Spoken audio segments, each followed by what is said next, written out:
Hi, welcome to another episode of Walking the Path. Today I'm walking the camping path here, sleeping the night in these tree tents. You can see they're suspended from the ground. It's one for my girls, one for me.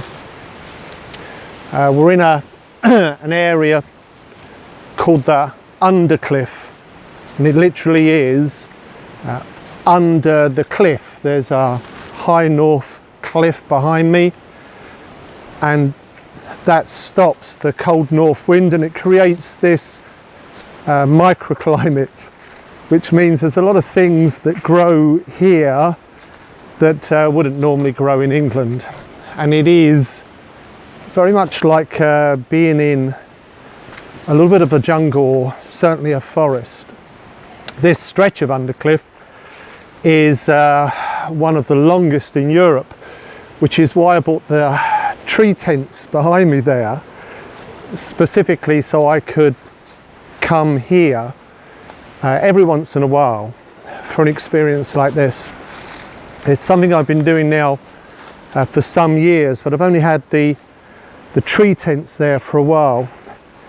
There isn't actually a path as such. You're just sort of finding your way through, and there is something very magical about this place. It has always been considered so. This was a favoured place by the Druids in very ancient times, and when the Romans came here they thought it was a very magical place, and they referred to the tribe on the island as being a mystical and a magical people. And there is something good for the spirit here.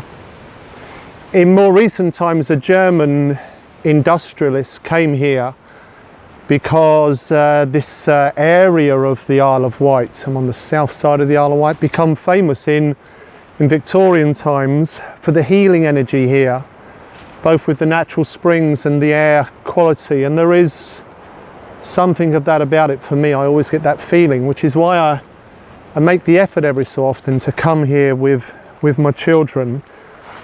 And years ago I came often on my own. The industrialists that came here, the German industrialists, built a fine house for himself a little way down there, and he tried to get people to live here. He thought it was such a special place, and every so often you can see the remains of a wall. And down here further, you can see the seas out behind me here. Down here further is a harbour they built. But the people wouldn't stay, even though he built accommodation for them. He put roads in, drainage. He really poured his heart into it, and his fortune. The people, he would give them houses, but they wouldn't stay. And the place has been reclaimed by nature. And for me, it feels very freeing of my spirit when I come here.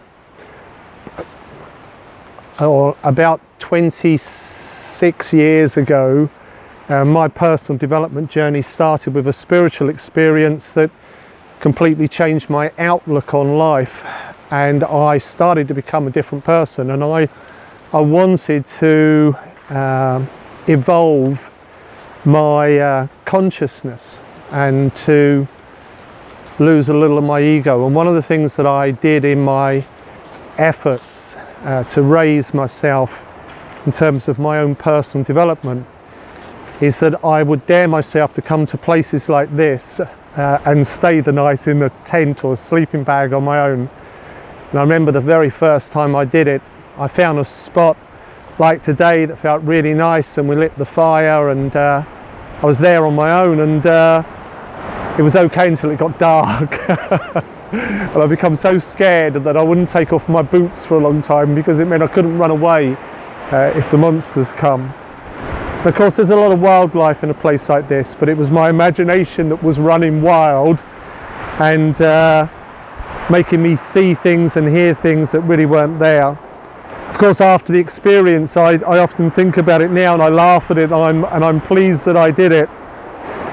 Every so often it requires a bit of effort to come somewhere like this and to bring camping things but it's so rewarding, and I encourage you to choose it for yourself. It is a choice we need to make. In fact, I set the goal that I would come whether it was raining or not, because it's one of the last opportunities to have my children camp with me before they start school again at the end of the summer.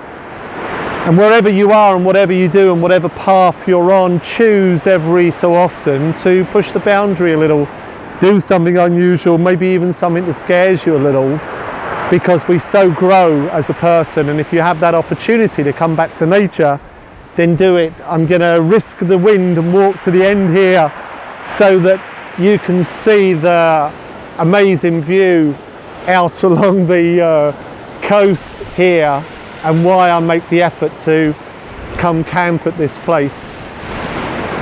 Set the goal for yourself, my friends, and create that magic in your life.